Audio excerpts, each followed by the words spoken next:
বিসমিল্লাহির রহমানির রহিম। আসসালামু আলাইকুম এভরিওয়ান, চলে আসলাম তো একটা ভিডিও নিয়ে। তো আমি আজকে এক টুকরা চিকেন আর সেদ্ধ আলু দিয়ে কি রান্না করেছিলাম, তো ভিডিওটা আপনার সাথে শেয়ার করব।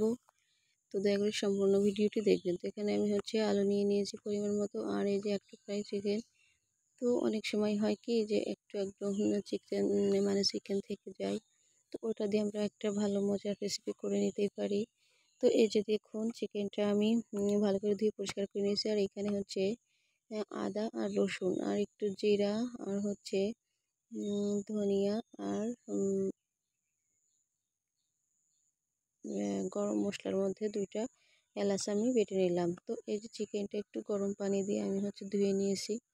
তো চিকেনটা গরম পানি দিয়ে ধুয়ে নেওয়ার ফলে কী হবে, বাড়তি যে তেলটা থাকে যেটা আমাদের জন্য ক্ষতিকর, ওই তেলটা বের হয়ে যাবে।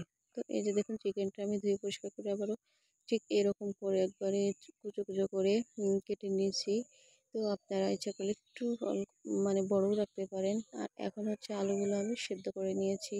তো আলুগুলোর মধ্যে ভাত দেখা যাচ্ছে, কেউ কিছু মনে করবেন না, আসলে আমি ভাতের ভিতর দিয়ে আলুগুলো সেদ্ধ করে নিয়েছি। তো এই যে এখন আলুগুলো ধুয়ে আমি সুন্দর করে এই যে খুন্তি দিয়ে এভাবে ভেঙে নিচ্ছি। তো এই রেসিপিটি একবারই সহজ যে প্রসেসে আমি করেছি। আর আমি সব রেসিপিতেই ঘরোয়া মশলাই দেওয়ার চেষ্টা করি। অতিরিক্ত বেশি মশলা বা বেশি এমন কিছু দিই না যেটা আমাদের স্বাদের বাইরে। তো এখানে চুলায় কড়াই দিয়ে আমি পরিমাণ মতো তেল দিয়ে দিয়েছি।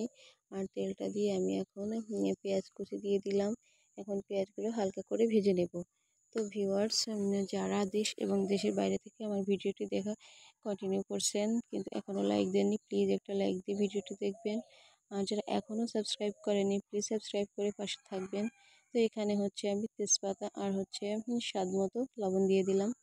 তো এইটা দিয়ে আমি আরেকটু হালকা করে ভেজে নিয়েছি। দেওয়ার পরে এখন ওই যে বাটা যে মশলাটা, আদা আর রসুনটা আমি অল্প একটু আদা দিয়েছি। তো আপনারা আপনাদের স্বাদ অনুযায়ী দেবেন। তো এখানে মশলাটা দেওয়ার পরে আমি এখন গুঁড়ামরিচ দিয়ে দিলাম। তো এই গুঁড়ামরিচটা দিয়ে আমি মিশিয়ে নিচ্ছি ভালো করে নেড়ে চেড়ে। তো ভিউয়ার্স, যারা ভিডিওটি দেখছেন প্লিজ স্কিপ করে দেখবেন না, সম্পূর্ণ ভিডিওটি দেখে কমেন্টের মাধ্যমে আপনার মতামত জানাবেন। তো এখানে হলুদ গুঁড়ো দিয়ে দিলাম, দিয়ে এটাও আমি নেড়ে চেড়ে নিচ্ছি। তো যারা আমার নিয়মিত বন্ধু আছেন, তারা তাদেরকে জানাই অনেক ধন্যবাদ আর ভালোবাসা। দের পাশে অবশ্যই আমি আছি। তো এই যে দেখুন, একটু পানি দিয়ে আমি মশলাটা অল্প একটু কষিয়ে নিলাম। তো এই যে দেখুন, সুন্দর করে কষানো হয়ে গেছে, তেলটা উপরে উঠে এসছে।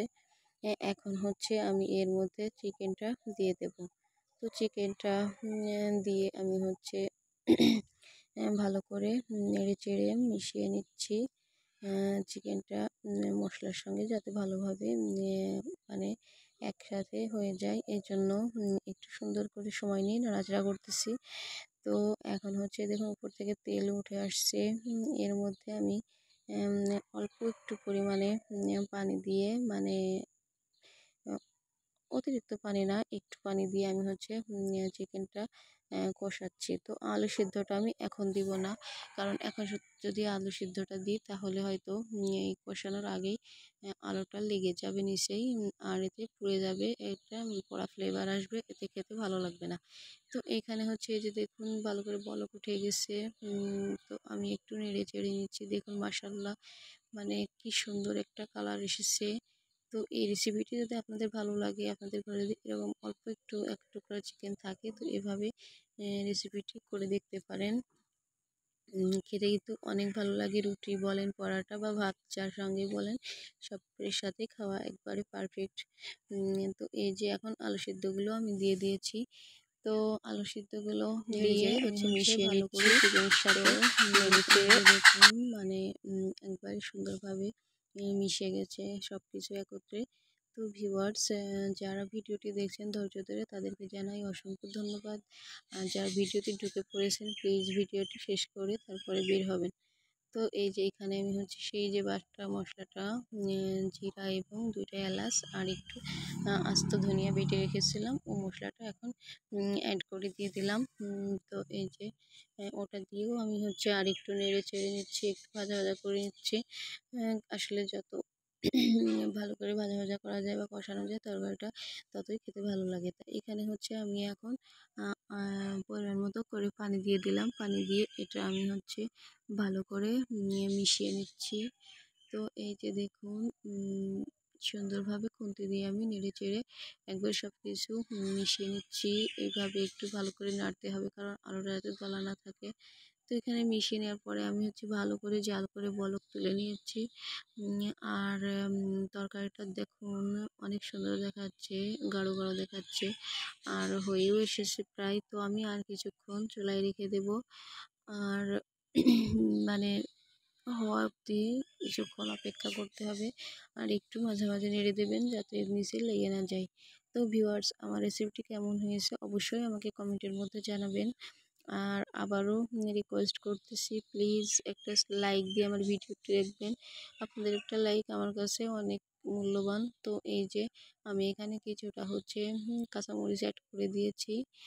আর হচ্ছে এখন তরকারিটা আমার হয়েই গেছে। এখন হচ্ছে আমি একটু নাড়াচাড়া করেই চুলা থেকে নামিয়ে পরিবেশন করে নেব। তো এই দেখুন না কতটা সুন্দর হয়েছে। আপনারা এভাবে ট্রাই করে দেখতে পারেন, অনেক ভালো লাগবে। তো আমার রেসিপি মানে সহজ রেসিপি। আমি সবসময় চেষ্টা করি যেটা আমাদের মানে করে সবসময় খাওয়ার সামর্থ্য থাকে ওটাই দেখানোর। তো এই যে দেখুন আমার তরকারিটা মাশাআল্লাহ আমি পরিবেশন করে নিয়েছি। দেখতে অসাধারণ হয়েছিল, আর খেতে কি বলবো, অনেক সুন্দর হয়েছিল। আপনারা যখন করে খেয়ে দেখবেন তখনই বুঝতে পারবেন। তো দেখুন এটা কতটা সুন্দর দেখাচ্ছে। তো ভিউয়ার্স, এতক্ষণ ভিডিওটি দেখার জন্য আপনাদেরকে জানাই অসংখ্য ধন্যবাদ। আসসালামু